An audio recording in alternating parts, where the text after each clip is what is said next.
Perspective is a complex subject that can be very hard to grasp. I've written a number of posts on the subject, but a lot of people still express confusion, and I'm always looking for the most accessible way I can share these concepts. I know some people digest videos better than text, so here I am. I'm going to make a series of videos talking about things I've written about in the past, and hopefully clarify things further. I'll leave a link to the posts in the description below, just in case you process text better than the videos. However, as I said, perspective is a complex subject. Despite my best efforts, you're probably not going to come out of these videos understanding everything on your first watch. So take some time to digest things, experiment with perspective, and I will try give you some exercises to assist you. But a lot of this will come from your own engagement. So don't be afraid to ask me for help if you're struggling. You're more than welcome to leave a comment below and I'll do my best to help. But with that said, what is perspective? Perspective can be defined as giving things the appearance of depth on a flat surface. But I think that's an unhelpful definition that doesn't say very much. So I'd say perspective is how you view something. In art, this means it's how the viewer is observing a scene or an object in space. You can draw a scene from the perspective of a worm on the ground looking up at the big wide world around it, or you could draw from the perspective of a bird looking down from the skies. More helpfully though, I think, imagine you are a cameraman on a movie set. A scene gets set up and he puts up his camera inside it, picks a point to observe it from. Then everything the viewer sees is from the perspective of this camera. So with this in mind, drawing in perspective is not only a technical skill you can learn, but it's also a tool for you to use in order to effectively convey the scene or the message or the story you want to tell with your piece. So when you're thinking in perspective, you want to think, where do you want the camera in your piece? Where are you observing things from? And once you've figured out where you want the camera to go, you need to actually draw it. So this is where vanishing points come in. They're a tool that you can use to assist you in creating the illusion of space. But I don't think they're very well explained most of the time, so most of what I'm going to be covering in this video is what are vanishing points? Before I can tell you that though, let's say we have a cube. Picture a cube in your head. Now, we know a cube is made out of 6 squares, and every corner is at a 90-degree angle. So, logically, that means that every edge of a cube is parallel to another one, right?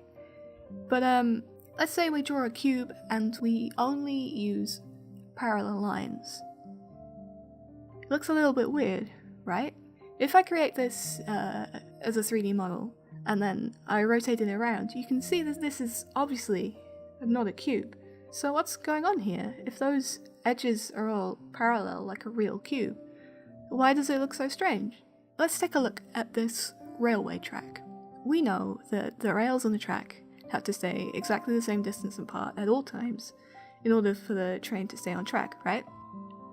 So the rails have to be exactly parallel from each other. And we know that parallel line means a line that is always the same distance apart and will never touch. But we can very clearly see them converging together on the horizon. This is a photo of some real-life rails. So what's going on? This is what a vanishing point is.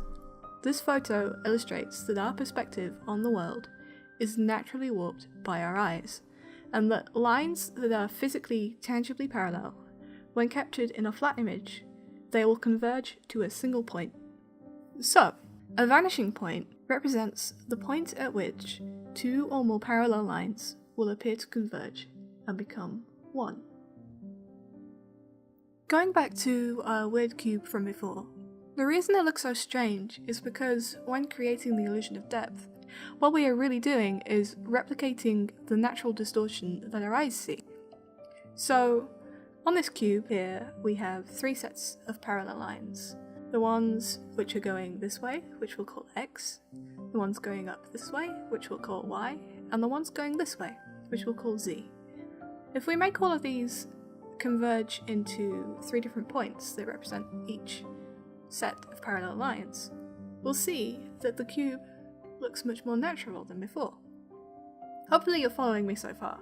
If not, I recommend getting some photos of architecture, like streets and stuff, things with like clearly defined edges, and tracing each set of parallel lines that you see, and you'll find that they lead to a point. And in doing this exercise, it will also make it easier for you to start seeing these converging lines. And seeing is the first step to drawing. So once you start to see the illusion, you'll be able to draw it, if that makes sense. I want to talk real quick about 1, 2, and 3 point perspective.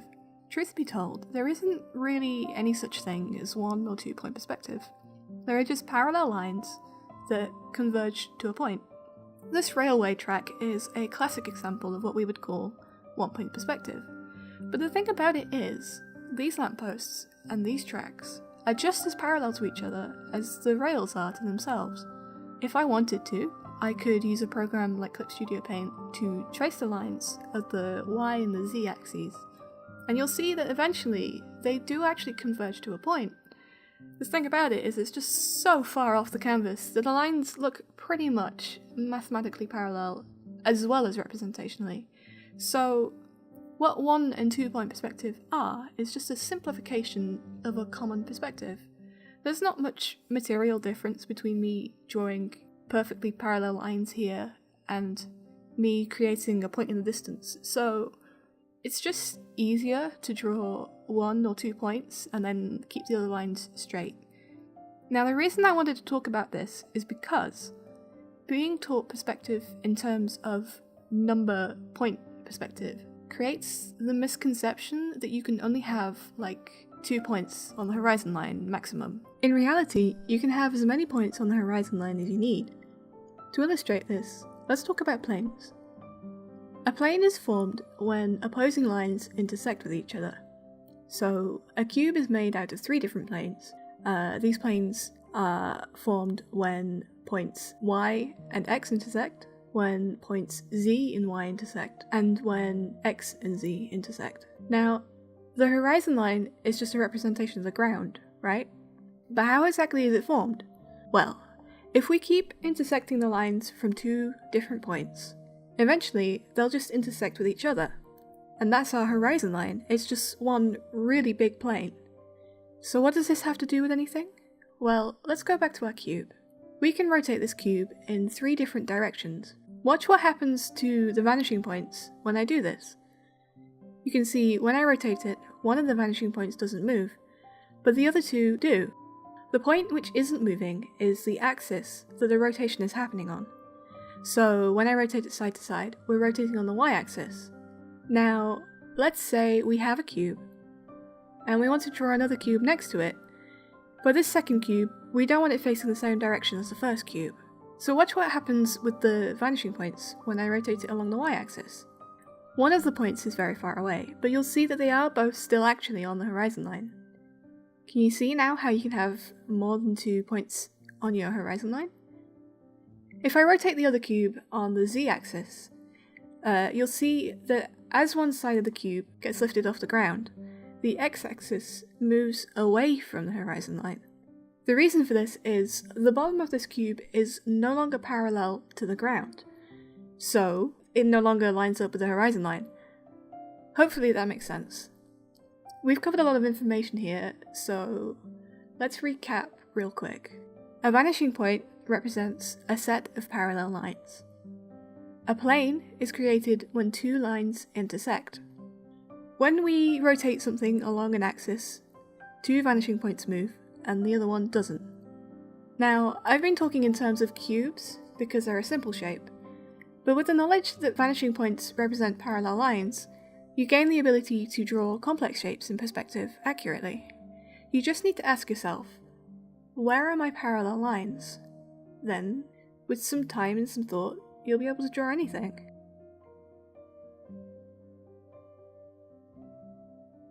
Now I will say, placing points at random in space and hoping that they'll produce the cube that you desire without unnatural distortion is not a very easy thing to do. So I always recommend drawing your perspective freehand first. As long as you're thinking about what lines are parallel to each other, you can draw them converging in roughly the same direction. And then, once you've laid everything out, you can measure things and make corrections where necessary.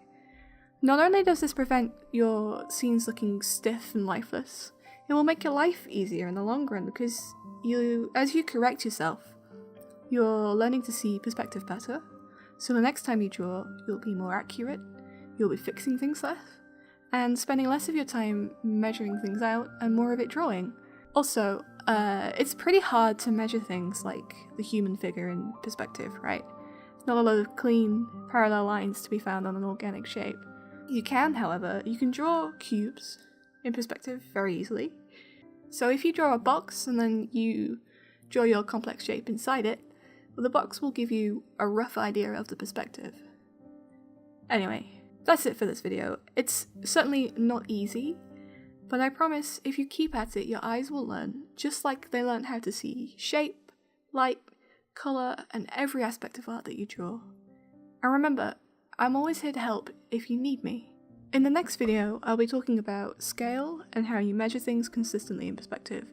So things like drawing staircases, scaling buildings to fit the height of characters, etc. I hope this was understandable. I've spent a lot of time thinking about how to make things clearer.